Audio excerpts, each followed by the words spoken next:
রমজান মাস আসতে প্রায় 1 মাস বাকি, তবে অনেকেই এসেছেন অগ্রিম বাজার করতে। এরই মধ্যে ছোলাসহ সব রকম ডালের দাম বাড়িয়েছেন ব্যবসায়ীরা। বেড়েছে চিনি ও লবণের দামও। আশঙ্কা করছি যে সামনে যে হয়তো বাজারটা চড়তে পারে, সেজন্য কিনে নিয়েছি কি অ্যাডভান্স।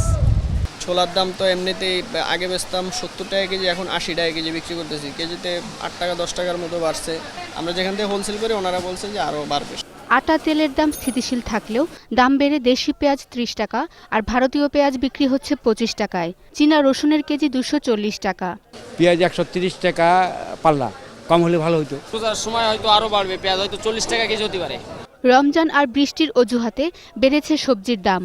পটল, ঢেঁড়স, করলা, কাঁচামরিচ সহ প্রায় সবজির দামই 40 টাকার উপরে। ধুন্দুল আপনার 50 টাকা কেজি, কাঁকড়ো 60 টাকা কেজি, ভেন্ডি 40, করলা 40, ঝিঙ্গা 40, সবই আবার আপনার 40 টাকা কোনো তরকারি নেবেন। 25 থেকে 30 টাকা হতো, তাহলে আমাদের পক্ষে ভালো হতো। মনিটরিংটা যদি হতো ঠিক মতন আর কি, কথাই বলে কিন্তু কাজে সেটা হয় না। এদিকে কমেছে ছোট বড় মাছের আমদানি, তাই দামও বেশ চড়া।